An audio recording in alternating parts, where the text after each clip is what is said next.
ingin saya ajukan.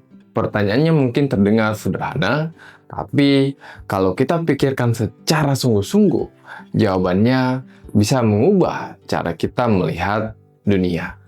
Pertanyaannya begini, jika foto mau diperkecil, sekecil-kecilnya, apakah diri kita ikut mengecil? Coba pikirkan. Bayangkan foto kita ada di ponsel seseorang.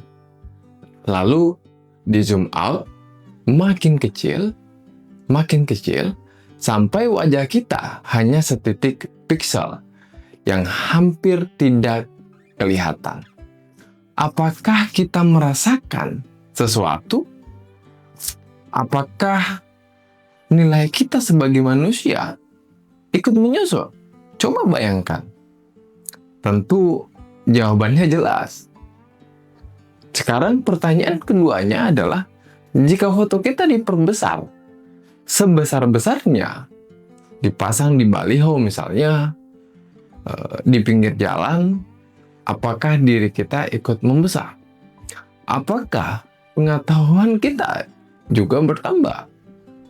Apakah karakter kita semakin membaik? Apakah kita tiba-tiba menjadi orang lebih baik hanya karena foto kita dipasang dengan begitu amat besar? Lagi-lagi jawabannya tidak. Tapi tunggu dulu. Kalau jawabannya sudah sejelas itu, kalau kita semua tahu bahwa foto bukanlah esensi dari seseorang, kenapa kita masih memperlakukan seolah-olah itu adalah kenyataan? Kenapa kita masih selalu bereaksi seolah-olah itu adalah seluruh diri dari orang tersebut? Kita hidup di era perang citra yang terjadi setiap hari, setiap saat, tanpa kita sadari. Apalagi di dunia politik, ini yang paling terlihat. Baliho raksasa berdiri di mana-mana, di tikungan jalan misalnya, di atas jembatan, di depan pasar misalnya. Wajah-wajah itu terlihat tersenyum, bukan sekedar tersenyum, tapi dirancang untuk terlihat sempurna. Pencahayaannya yang terbaik, pose yang terbaik, busana yang terbaik, semua dipilih, semuanya dihitung, semuanya dibentuk. Dan itu belum berhenti di persoalan tempatnya itu adalah di jalanan. Di media sosial kalau kita lihat, semuanya bergerak lebih cepat, jauh lebih brutal. Kalau kita perhatikan, satu foto bisa viral dalam hitungan menit. Satu video bisa menjatuhkan reputasi dalam semalam. Satu nama bisa menjadi trending untuk dipuja sekaligus dihujat dalam waktu yang sama. Foto yang sama, orang yang sama, tapi komentar yang datang bisa sepolarisasi langit dan bumi. Dan ini bukan lagi gejala lokal dari Amerika sampai Indonesia, kekuasaan. Di sana puja dan hujat terjadi. Pertanyaannya bukan siapa yang dipuja ataupun siapa yang dihujat. Pertanyaannya adalah, apakah mereka yang memuji dan menghujat itu benar-benar mengenal orangnya? Disinilah seorang filsuf bernama Immanuel Kant masuk ke dalam cerita ini. Kant hidup di tahun 1724 sampai 1804. Salah satu pemikir terbesar yang pernah ada, dan ia membuat pembedaan yang sangat penting dan sangat esensial, pembedaan yang rasanya sangat relevan dengan apa yang kita bahas dan apa yang kita alami hari ini. Ia membedakan dua hal. Yang pertama adalah fenomenon dan neomenon. Apa yang dimaksud dengan fenomenon?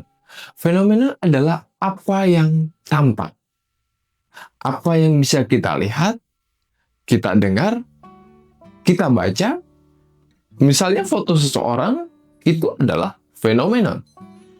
Namanya di koran adalah fenomenal. Penampilannya di depan kamera itu adalah fenomenal. Saya di depan Anda adalah fenomenal. Semua yang bisa ditangkap oleh indera kita tentang seseorang, ya, itu adalah fenomenal. Nah, sedangkan apa yang dimaksud dengan neomenon? Immanuel Kant menyebutkan bahwasannya neomenon adalah sebagaimana dirinya sendiri. Bukan sebagaimana apa yang tampak, apa yang terlihat, tapi bukan hanya bagaimana yang dia dipersepsikan, tapi apa adanya.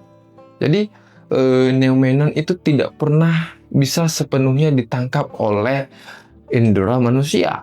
Manusia adalah fenomenal, reputasi kita di mata orang-orang sekitar adalah fenomenal. Semuanya itu adalah pantulan yang begitu tampak dari sesuatu yang jauh lebih kompleks. Itu adalah neomenon. Sedangkan dirimu, kita yang sesungguhnya, dengan segala sejarah kita, misalnya pikiran kita yang terdalam, niat paling tersembunyi, rasa takut yang paling dalam, cinta yang paling tulus, itu tidak pernah bisa sepenuhnya diketahui oleh orang lain. Jadi hal itu tidak bisa diketahui oleh orang lain. Bahkan orang yang paling dekat dengan kita sendiri, pasangan kita, orang tua kita, sahabat lama kita, mereka hanya mengenal fenomenon kita atau yang bisa dilihat dengan indera kita, bukan neomenon kita. Apalagi orang asing, ya, di kolom komentar yang baru melihat kita satu kali ataupun hanya melihat satu foto kita, lalu dapat menyimpulkannya. Lalu apa artinya untuk kita di kehidupan kita sehari-hari? Ada dua hal. Yang pertama adalah tentang ketika kita dihujat. Ketika seseorang mencaci kita di media sosial, ketika komentar pedas datang secara beruntun, ketika nama kita disebut dengan nada yang merendahkan, apa yang sebenarnya terjadi?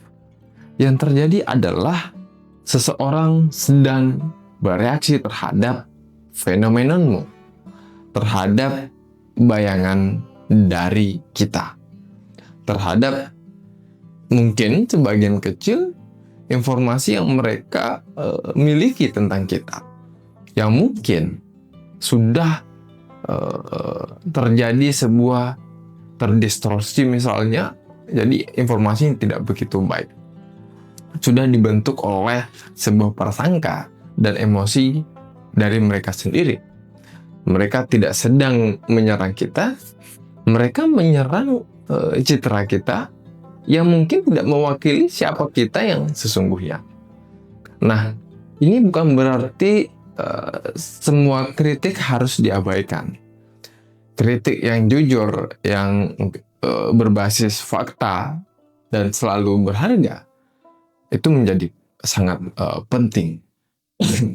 Tapi hujatan yang datang dari ketidaktahuan itu tidak bisa mendefinisikan siapa kita sebenarnya.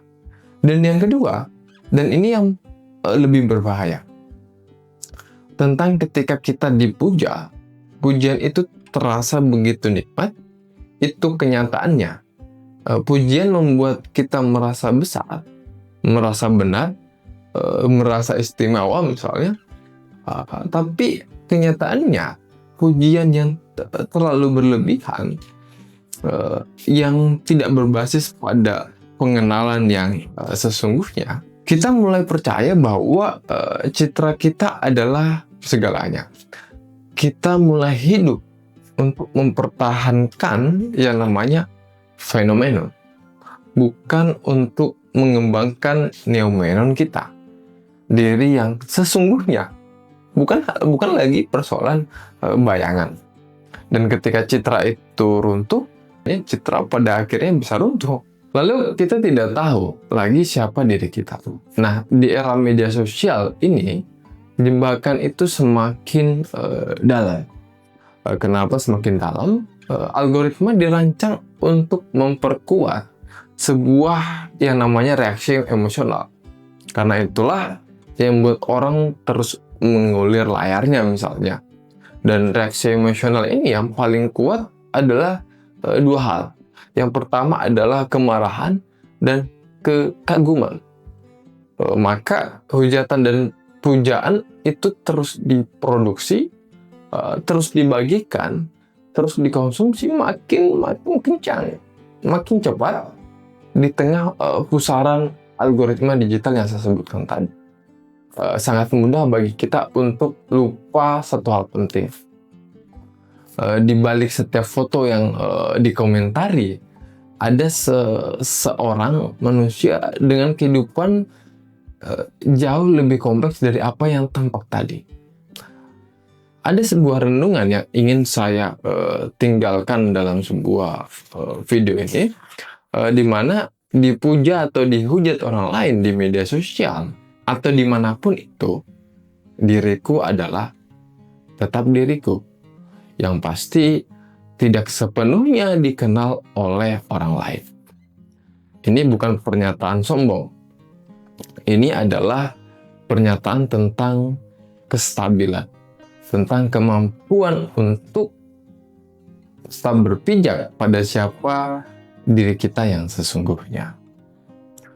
Terlepas dari badai fenomenon yang sudah saya jelaskan tadi ya, yang datang silih berganti misalnya.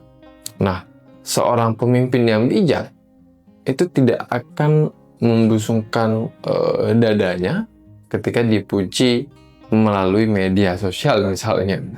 Ia tahu bahwa baliho itu atau di media sosial itu bukan dirinya. Dan ia tidak akan runtuh ketika dihujat habis-habisan. Ia tahu bahwa hujatan itu pun bukan seluruh dirinya. Jadi, lain kali jika kita melihat foto seseorang di media sosial, entah itu politisi, ataupun selebriti, atau orang biasa, dan kita merasa ingin memuji ataupun menghujat, berhenti saja. Tanyakan ke diri sendiri, apakah yang sesungguhnya aku tahu ini tentang orang ini?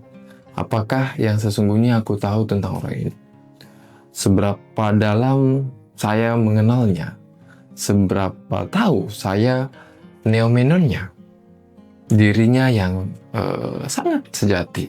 Dan kali ketika kita membaca sebuah komentar orang, baik itu pujian ataupun hujatan, yang ketika itu adalah pujian yang membuat hati berbunga ataupun hujatan yang membuat dada sesak, ingat, mereka sedang berbicara tentang fenomenonmu, bukan tentang dirimu yang sesungguhnya. Foto itu bukan kamu. Baliho yang tampil di pinggir jalan itu bukan dirimu. Ataupun yang di media sosial itu adalah bukan dirimu. Dan itu tidak bisa diperbesar oleh siapapun. Neomenon itu tidak bisa diperbesar oleh siapapun, tidak bisa diperkecil oleh siapapun.